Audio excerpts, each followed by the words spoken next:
Où sont passés les tuyaux, la lance et la grande échelle? Sur la flotte des camions d'incendie. L'autopompe puise son eau de la bonde fontaine, puis asperge les flammes à l'aide des tuyaux.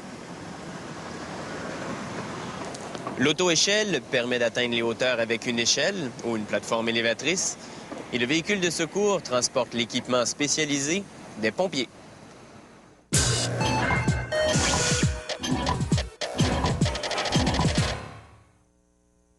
Les premiers sapeurs-pompiers devaient former une chaîne humaine pour se passer des seaux d'eau.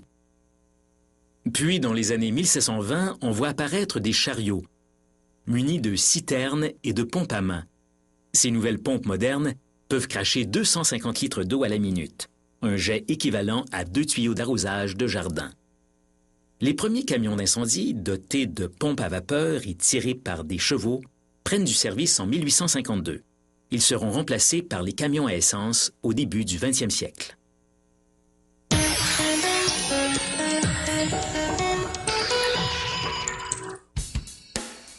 Ce camion autopompe peut fournir 6000 litres d'eau à la minute. La plupart du temps, les camions d'incendie sont conçus sur mesure, selon les besoins du service d'incendie qui les commande. La carrosserie est constituée de feuilles d'aluminium de qualité marine de 4 mm d'épaisseur. On coupe les feuilles selon les dimensions indiquées sur les dessins des ingénieurs, taillant certaines encoches à 90 degrés. Les pièces sont ensuite soudées pour former la cabine d'équipe. Cette cabine ne sert pas seulement à loger les pompiers.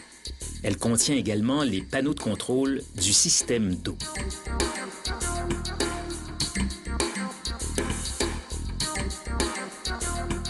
Pendant ce temps, on mesure et on coupe l'aluminium pour le faux cadre qui sera le support de la cabine.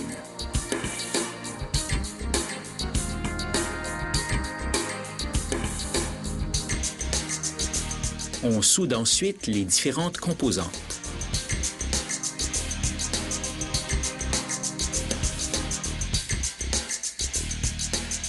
Lorsqu'on installe les marches, on laisse un espace d'1,5 cm pour l'écoulement de l'eau. On blinde les coffres à matériel avec des feuilles d'aluminium, puis on texture la surface lisse avec une ponceuse. Ainsi, les inévitables rayures dues aux manipulations de l'équipement seront camouflées. À l'aide d'une presse plieuse, on façonne les feuilles d'aluminium selon la forme voulue. Ensuite, avec une poinçonneuse, on perce des trous pour les lumières intégrées, les poignées et les différents boutons de commande.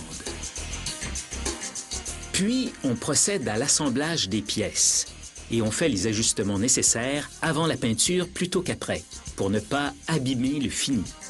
Après cette mise au point, on désassemble les pièces et les envoie à l'atelier de peinture.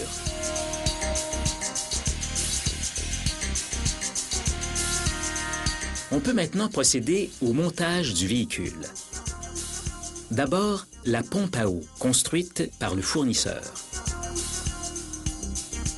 On place ensuite la cabine d'équipe. En l'occurrence, celle-ci est destinée à un véhicule d'intervention rapide.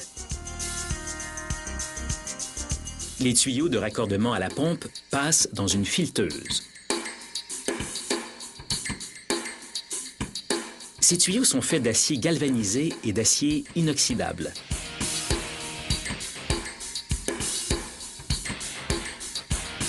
Une fois filetés, ces derniers sont prêts à être vissés dans les arrivées d'eau de la pompe.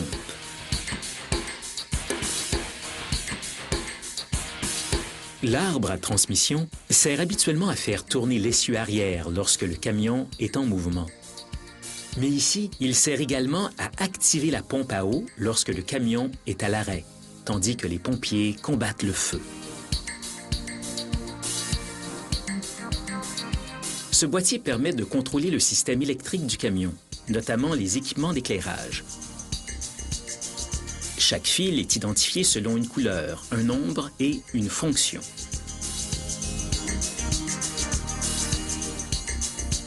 On relie les fils du boîtier au panneau de contrôle de la cabine.